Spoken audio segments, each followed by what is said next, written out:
안녕하세요. 저는 최근에 이혼을 한 30대 중후반의 여자입니다. 저는 남편만 괜찮은 사람이면 결혼 생활에 문제가 없을 줄 알았습니다. 하지만 결국 시어머니라는 어마무시한 존재에 굴복하고 이혼을 하게 되었어요.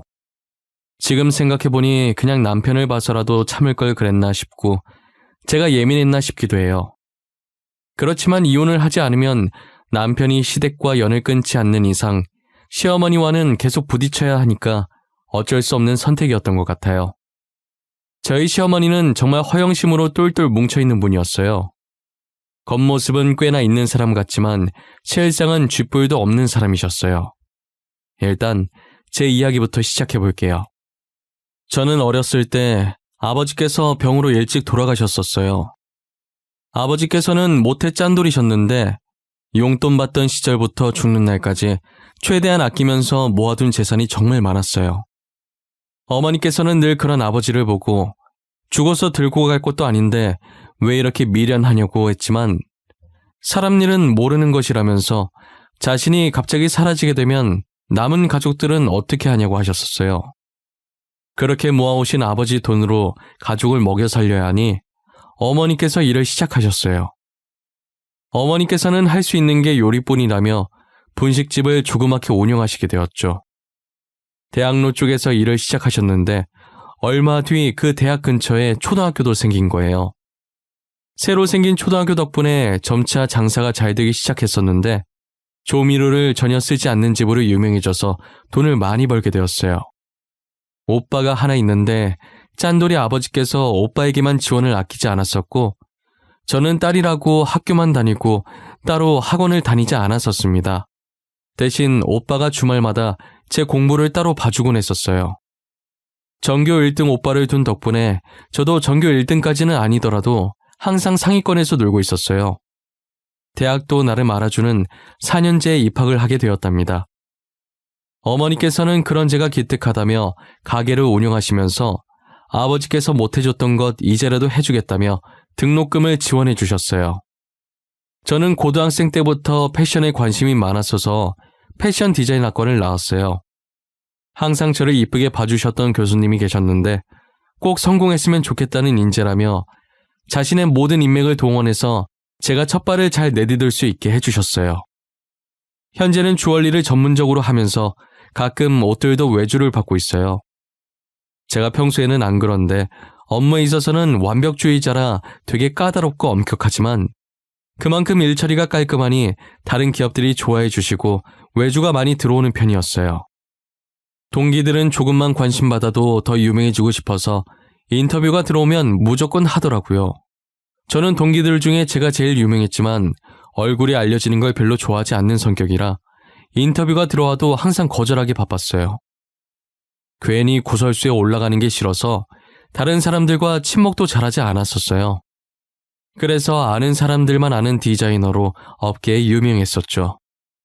친목을 하지 않는다고 해서 집에만 있는 건 아니었어요. 제가 혼자서 전시회 가는 걸 엄청 좋아했었거든요. 저는 사진 전시회보다 그림 전시회를 가는 것을 좋아했어요. 또 유별나서 유명한 화가보다는 이제 막 그림을 시작한 화가의 전시회만 다녔었어요. 저는 어김없이 신인 화가의 전시회에 갔고 한 그림을 보고 되게 감명을 받아서 자리 이동도 하지 않은 채 한동안 그 그림만 쳐다보고 있었던 것 같아요. 그리고 뭔가에 홀린 듯이 그림을 사서 작업실에 걸어놨죠. 그렇게 제 일상은 작업실과 전시회 방문의 반복이었었어요. 친구는 반복되는 일상이 지겹지도 않냐면서 남자를 한 명 소개시켜줬었어요. 그 남자가 바로 지금 저의 남편인데요. 남편의 첫인상은 정말 최악 중에서도 최악이었었어요. 남편이 저랑 대화를 나누면서도 계속 따분하다는 표정으로 일관하더라고요. 저도 솔직히 좋아서 나온 건 아니어서 그냥 자리를 박차고 나가려다 친구가 소개해준 거니 친구 입장을 생각해서 분위기 망치지 않으려고 노력을 많이 했어요. 그런데 맞춰주려고 혼자 떠드는 저도 점점 지치기 시작하더라고요. 그때 갑자기 전시회가 생각이 났지 뭐예요? 전시회는 입 다물고 볼 수 있는 곳이기도 하고 제가 좋아하는 곳이잖아요. 그래서 근처에 전시하던데 갈 생각 있냐고 물어봤어요. 혹시 전시회 좋아하세요? 근처에 전시회 하는 것 같던데 갈 생각 있으세요? 안 가고 싶으면 안 가고 싶다고 말씀하셔도 돼요. 전시회요? 너무 좋죠. 평소에도 전시회 좋아하세요? 최근에 전시회 가신 적 있으세요? 네. 저는 사진 전시회는 잘 안 가고 종종 그림 전시회 많이 가요. 그림 보고 있으면 이상하게 마음이 편안해져서요. 얼마 전에도 갔다 왔어요. 저도 그림 보면 마음이 편안해져서 심란할 때 전시회 가는데 주로 어떤 화가 전시회에 자주 가세요? 저는 이제 막 그림을 시작한 화가의 전시회를 주로 가요. 처음 시작하는 그 서툰 붓질이 너무 좋거든요. 뭔가 붓자국에 설레는 감정이 들어있는 기분이라서요. 전시회라는 말에 줄곧 따분해 보이던 남편의 얼굴에 화색이 돌기 시작하더라고요. 저는 남편이 그렇게까지 말이 많은 사람인 줄 몰랐어요. 좋아하는 분야가 나오니 신나서 조잘조잘 거리는 모습을 보니 싫진 않더라고요. 해맑게 어린아이같이 신나하는 남편이 조금 귀여워 보이기까지 했어요. 저는 전시회를 갔다 와서 남편에게 호감을 느꼈고 용기 내서 애프터 신청을 했어요. 남편도 제가 마음에 들었는지 알겠다고 하면서 수줍게 웃어 보이더라고요. 그렇게 저희는 전시회를 보러 다니면서 진지하게 만나기 시작했어요. 4년 정도 만나니 취향도 취미도 비슷한 남편과 결혼을 하고 싶다는 생각이 들었어요. 그래서인지 제 작업실을 누군가에게 잘 안 보여주는데 남편에겐 보여주고 싶었죠. 그런데 남편이 작업실에 걸려있는 그림을 보고 놀라더라고요. 자기야, 이 그림 뭐야? 이게 왜 여기 있어? 자기가 이 그림 산 거야? 어떻게 이게 여기 있을 수가 있지? 그거? 자기랑 만나기 전에 혼자서 전시회 갔을 때 샀었어. 근데 그게 왜? 이쁘지 않아? 내가 저 그림을 딱 보는데 마음이 뭉클하다고 해야 하나? 이상한 감정이 들더라고. 저 그림 내 그림인데? 나 전시회 3번 정도 하고 그림 접었었거든. 이때까지 이 그림 말곤 팔린 적이 없어서 도대체 누가 산 건지 너무 궁금했는데 그게 자기라니. 아, 진짜? 진짜 신기하다. 어떻게 이런 우연이 있지? 근데 왜 그만뒀어? 다시 시작해봐. 난 자기 그림 좋은 것 같아. 가끔 작업하다 힘들 때 저 그림 보고 있으면 편안해지던데? 정말? 내가 다시 해도 될까? 근데 다시 하기엔 너무 늦은 거 아니야? 그냥 다니던 회사나 잘 다닐래. 자기 말고는 내 그림에 아무도 관심이 없을 것 같아. 아니야. 아직 안 늦었어. 우리 다시 해보자. 내가 옆에서 열심히 응원해줄게. 난 자기가 꼭 해낼 수 있을 거라고 생각해. 처음엔 늦은 것 같다고 안 하려고 하던 남편이 제가 옆에서 계속 응원을 해주니 다시 붓을 잡더라고요. 붓을 놓은 지 오래된 만큼 다시 시작하는 게 저희 생각보다 쉬운 건 아니었어요. 그래도 이번에 남편이 마음을 굳게 먹은 건지 끝까지 포기하지 않았어요. 저는 남편이 능력이 있고 없고를 떠나서 인품이 너무 좋은 사람이라 결혼하고 싶었어요. 제가 결혼하자고 하자 남편이 계속 고민을 하길래 미래 일은 나중에 생각하자고 당신이 돈 못 벌어도 내가 벌면 된다고 결혼을 밀어붙였어요. 저는 인사를 드리러 과일 바구니와 한우 세트를 들고 남편의 집에 방문했어요. 제가 남편에게 주얼리 디자이너라고만 하고 구체적인 얘기는 하지 않았었거든요. 그래서인지 시어머니께서는 제 직업을 마음에 들어 하지 않으셨어요. 그래, 아들한테 얘기 많이 들었어. 대충 주얼리 그림 그려서 파는 일을 한다고 하던데 맞니? 우리 아들 화가야. 지금은 저러고 있어도 곧 전시회하고 유명해질 거라고. 근데 넌 고작 주얼리 그림 판다고? 어머님, 고작 주얼리 그림 파는 사람이 아니고요. 정확한 직업 명칭은 주얼리 디자이너입니다. 먹고 사는 게 걱정이시라면 크게 걱정하실 필요가 없으실 것 같아요. 둘이 먹고 살 정도는 벌어요. 그래, 그건 그렇다 치고 아버지도 없이 홀어머니에 떡볶이 장사를 한다고? 집안이 튼튼해야 걱정 없이 장가를 보내든지 할 텐데 이게 영 시원치 않은 집안이네. 저희 둘이 좋아서 결혼한 건데 집안이 무슨 상관인지 모르겠어요. 둘이서 안 굶고 입에 풀칠할 수만 있으면 되는 거 아닐까요? 어째 한마디도 안 지려고 하는구나. 그래, 자존심이라도 있어야지. 일단 우리 아들이 좋다고 하니까 결혼은 허락하마. 혼수는 내가 정해서 리스트 보내줘도 되겠니? 어찌저찌 결혼을 승낙받고 집은 시어머니께서 해주신다고 하시길래 제가 혼수를 해가기로 했어요. 그리고 저희 집에 인사를 갔는데 저희 어머니는 제가 좋으면 된 거라고 흔쾌히 허락해 주셨죠. 저희 둘은 결혼하고 정말 누구보다 행복했어요.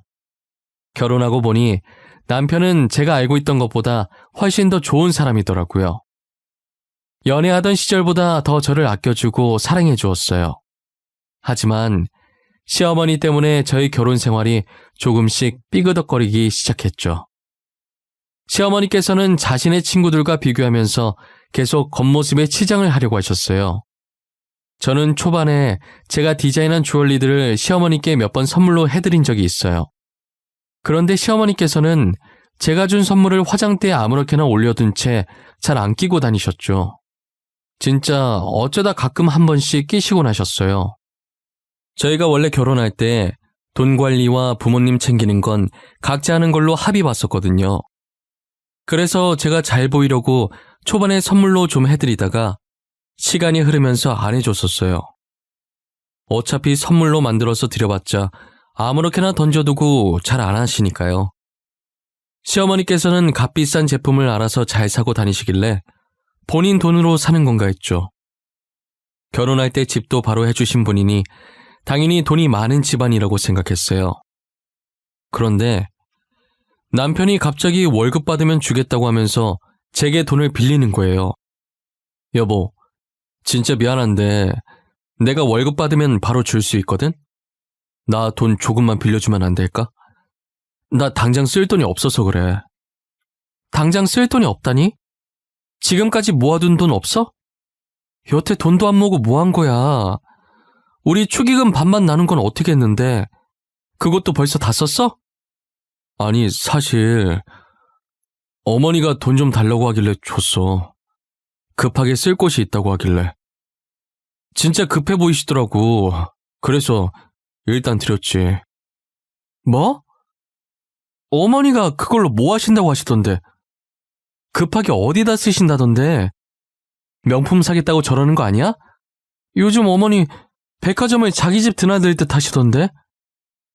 그게 한정판이라서 지금 아니면 못 구하는 거라고 무조건 사야 된다는 거야. 자기 친구들 다 사는데 혼자만 안 살 순 없다고 하셔서. 알고 보니 남편의 월급으로 시어머니께서는 사치를 부리고 계시더라고요. 저는 차마 남편한테 화는 못 내겠고 바로 시어머니께 전화해서 따졌어요. 어머니, 한정판 살 거라고 저희 신랑한테 돈 달라고 하셨다면서요? 어머님이 사고 싶은 건 어머님 돈으로 사셔야죠. 왜 남편 돈을 가져가세요? 내가 내 아들한테 돈 달라고 하는데 네가 무슨 상관이니? 네가 나한테 돈 주는 것도 아니면서 어디서 시애미를 가르치려고 들어? 가르치려고 드는 게 아니라요. 어머니 때문에 용돈도 없이 생활하는 남편이 불쌍해서 그래요. 회사 생활하는데 아들이 돈도 한 푼 없이 다니는 걸 바라시는 거예요? 우리 아들이 왜 돈이 없어? 너 결혼한다고 할 때 뭐라 그랬어? 둘이 먹고 살 정도는 번다며. 그럼 남편 용돈 모자랄 때 좀 주고 그래야지. 안 그래? 어머님이 돈을 안 가져가셨으면 애초에 용돈이 모자랄 일도 없죠. 앞으로 그 돈 가져가려고 하지 마세요. 앞으로 남편 돈 가져가지 말라고 하자 시어머니께서는 적반하장으로 화를 내시더라고요. 시어머니의 사치는 날이 갈수록 대단해져 갔어요. 그리고 제가 자신을 가르치려고 들었다고 생각하고 그게 안 입고 왔는지 저희 집을 자기 집 드나들듯 와서 참견하고 시집살이를 시키시더라고요. 처음엔 반응 안 해주면 제 풀이 죽어서 안 할 줄 알고 무시하면서 그러려니 했죠. 하지만 구박하는 강도가 점점 심해지더라고요. 저희 집 구석구석을 돌면서 괜히 손가락으로 쓰면서 먼지 나왔다고, 이 먼지들 때문에 자기 아들 기관지 안 좋아진다고 소리 지르기는 기본이고요. 이불도 하루에 한 번씩 빨라는 둥, 청소기는 2시간마다 한 번씩 계속 밀라는 둥, 정말 말도 안 되는 트집을 잡으시면서 구박을 하더라고요. 없는 집안에 우리 집에 시집을 왔으면 집안일이라도 잘해야지. 집안꼴이 이게 뭐야? 이래서 내가 우리 아들을 너한테 맘 편히 맡길 수 있겠어? 어머님, 진짜 저한테 왜 그러세요? 어머님은 이불 하루에 한 번씩 빠세요? 청소기 2시간마다 한 번씩 돌리시냐고요? 저희 집은 제가 알아서 할게요. 그만 좀 하세요. 아주 시엠이 잡아먹겠다. 이래서 집안에 여자가 잘 들어와야 해. 우리 아들 화거로 성공하면 확 이혼시켜버릴 거야. 우리 아들이 뭐가 부족해서 너랑 사니? 아, 그러세요? 그럼 지금 이혼해드릴까요? 그럼 됐죠? 언제 화거로 뜰진 모르겠지만 혼자서 열심히 화거로 키워보세요. 저는 시어머니께 소리를 지르고 바로 짐을 싸서 그대로 친정집으로 갔어요. 남편에게는 이혼하겠다고 문자만 남기고 폰을 꺼놨습니다. 친정집에 도착하자마자 어머니한테 하소연을 하기 시작했어요. 마침 친정에 오빠네도 와 있더라고요. 엄마, 나 더 이상 못 살겠어. 이혼할 거야. 그런 줄 알아. 아니, 자기들이 있으면 얼마나 있는 집안이라고 저렇게 난리야? 왜? 무슨 일이야? 연서방이랑 싸웠어? 자기들 있는 집안이라고 무시해? 엄마 숨 넘어가기 전에 빨리 말해봐. 무슨 일인데? 아니, 어머님이 명품 사겠다고 남편이 모아둔 돈을 다 가져간 거야. 자기 돈으로 사지 왜 남편 돈으로 사냐고 한마디 했더니 별 트집을 다 잡으면서 구박하잖아. 뭐? 그 여편네 미친 거 아니야? 감히 우리 귀한 딸을 괴롭혀? 나도 아직 집안일을 안 시켜봤는데 자기가 뭐라고 구박을 해? 그래서 시어머니한테 소리 지르고 짐 싸서 나왔어. 아니, 엄마 떡볶이 장사하는 걸로 더럽게 뭐라 하더라니까? 지네는 잘나면 얼마나 잘났다고. 역시 내 동생. 칼 같은 건 알아줘야 한다니까. 아마 시어머니한테 소리 지르고 집 나온 며느리는 너밖에 없을 거다. 한창 친정에서 열내고 있는데 누군가 배를 누르더라고요. 어머니가 택배인 것 같다고 나갔는데 시어머니가 서 계셨어요. 사돈이 여긴 어쩐 일이세요? 더 이상 여기 올 일 없으신 걸로 알고 있는데 불난 집에 부채질 하러 오신 거면 그냥 돌아가 주시겠어요? 며느리가 누구 닮아서 그렇게 싸가지가 없나 했더니 사돈을 닮은 것 같네요. 이 집안은 가진 게 자존심밖에 없으신가 봐요. 사돈께서 얼마나 부자인지는 모르겠는데 아무리 있는 집 사람이라도 사람을 이렇게 무시하면 안 되는 거죠. 경우가 너무 없으시네요. 제가 시비를 걸려고 온 건 아니고요. 확실히 이혼을 하는 건지 확인하려고 왔습니다. 장차 유명한 화가가 될 저희 아들이랑 이혼을 하겠다고 하니 기가 차서요. 이혼 얘기를 해도 저희가 해야 하지 않나요? 이혼 얘기를 누가 하든 뭐가 중요한가요? 없는 집 사람이면 이혼 얘기도 먼저 못합니까? 잘 살든 못 살든 안 맞으면 이혼하는 거죠. 고작 귀걸이 목걸이 그림 그려서 파는 애가 우리 아들이랑 이혼한다니 너무 웃겨서 그러죠. 우리 아들이야 금방 재혼할 수 있겠지만 며느리는 데려간 남자가 저희 아들밖에 없지 않을까 하는 걱정스러운 마음에. 시어머니는 친정에 와서는 어머니께 으름장을 놓기 시작하더라고요. 원래 저희 새언니가 나서는 걸 별로 안 좋아하는데 가만히 듣고만 있다가 입을 떼더라고요. 저기 어른분들 말씀 중에 끼어들어서 정말 죄송하지만 지금 저희 아가씨가 끼고 있는 귀걸이가 얼마짜린지 아세요? 이거 아가씨가 직접 디자인한 귀걸이인데 뭐 귀걸이가 비싸봐야 5만 원 안쪽이지 않나? 금은방 가서 비싸봐야 50만 원이던데. 그리고 길거리에 저런 디자인 널리고 널린 것 같더만 뭘. 길거리 귀걸이랑 비교하시면 안 될 텐데. 아가씨가 디자인한 귀걸이들 기본 1,000만 원이에요. 지금 차고 있는 귀걸이는 다이아가 들어가 있어서 억 단위고요. 뭐? 억? 저 조그만한 귀걸이가 억이라고? 내가 잘 모른다고 지금 거짓말 치는 거 아니야? 아가씨가 얼굴이 안 알려져서 그렇지 패션 디자인 업계에서는 꽤나 알아주는 사람이에요. 다들 아가씨 디자인 받으려고 줄 서는 거 모르시죠? 새언니는 표정 하나 안 바뀌고 침착하게 시어머니께 말을 이어나갔어요. 시어머니는 귀걸이 가격을 듣고 입을 있는 대로 벌려서 놀라시더라고요. 그리고 저희 어머님 떡볶이 장사하시는 걸로도 뭐라고 하셨다던데 장사한다고 못 사는 거 아니에요. 그 건물이 2층짜리 작은 건물이긴 해도 저희 어머님 건물이고 1층에 원룸 3개 있는 거 월세 받고 사세요. 새아가, 너는 집안이 잘 살면 잘 산다고 나한테 말을 해줬어야지. 제일 중요한 얘기를 빼면 어쩌자는 거야?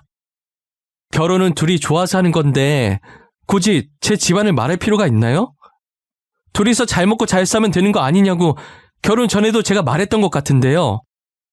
시어머니는 새언니의 말을 듣고 얼빠진 상태로 있었다가 정신이 든 건지 안색이 안 좋아졌어요.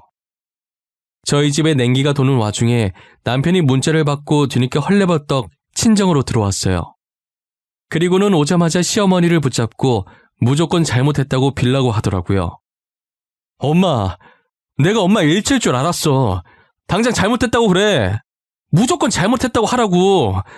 진짜 아들 이혼당하는 꼴 보고 싶어서 그래? 내가 하지 말라고 그랬잖아. 너 알았어? 새아가 집안이 어떤 집안인지 알고 있었냐고. 너도 알면서 나한테 말 안 한 거야? 그게 무슨 소리야. 장모님 집안이 어떤 집안인데.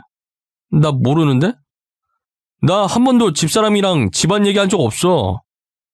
새아가, 내가 정말 미안했다. 1000번이고 10,000번이고 잘못했어. 그러니 이제 우리랑 같이 집으로 가자. 응? 제가 거길 왜 가요? 혼수는 그냥 제가 버리는 셈 칠 테니까 가지세요. 집도 어머님께서 해주신 건 줄 알았는데 전세였더라고요. 며칠 전에 집주인 왔다 가셨어요. 월세 받을 거라고요. 집은 내가 다시 구해줄게. 그러니 이혼만은 하지 말아줘. 내가 잘못했다, 새아가. 내가 이렇게 빌어? 이렇게 빌어도 안 되겠니? 이 불쌍한 늙은이 봐서 안 되겠어? 어차피 이혼할 건데 저한테 빌 필요 없으세요. 그리고 어머님 말처럼 남편은 언제든 재혼할 수 있잖아요. 저는 데려갈 남자 없으니 그냥 편하게 혼자 살려고요. 엄마, 도대체 나 없을 때 뭐라고 한 거야? 여보, 내가 미안해. 내가 대신 이렇게 빌게. 우리 이혼만은 하지 말자. 나 당신 없으면 못 살아. 어? 남편과 시어머니는 거의 울다시피 제 바짓가랑이를 붙잡고 빌었어요. 하지만 두 사람이 아무리 빌어도 저는 이미 이혼하기로 마음먹었어요. 제가 불편한 표정을 짓고 있는 걸 보고 오빠가 나서서 두 사람을 밖으로 내보냈어요. 그 뒤로도 몇 번 찾아왔지만 저는 이혼 서류를 보내는 걸로 대답을 했죠. 아무것도 몰랐던 남편에겐 너무 미안했지만 어쩔 수 없었어요. 저는 허영심만 가득 찬 시어머니를 버틸 자신이 없었거든요. 이제 저희 집안이 어떤지 알았으니 제게 어떻게든 뭐 하나라도 얻어내려고 하시겠죠. 상상만 했는데도 벌써 스트레스를 받을 지경이었어요. 최근 저는 남편과 합의 이혼했고 당분간은 일에만 집중하고 싶어요. 아예 한국 생활을 정리하고 가족들과 함께 해외로 뜰까도 생각을 하고 있습니다. 하지만 어머니께서 아직까지는 장사를 계속하고 싶다고 하셔서 잠시 보류하고 있어요. 어머니께서 제게 너무 미안해 하시길래 괜히 신경 쓰이게 했다고 저는 괜찮으니까 장사하고 싶을 때까지 하라고 말했어요. 지금 엄마 나이가 있으셔서 나중엔 하고 싶어도 못하게 되실 테니까요. 저는 엄마만 행복하시다면 그걸로 됐어요. 저의 이야기는 여기서 마치려고 합니다. 지금까지 저의 이야기를 들어주신 모든 분들에게 감사합니다. 올 겨울 사랑하는 가족들과 따뜻하게 보내시기 바랍니다.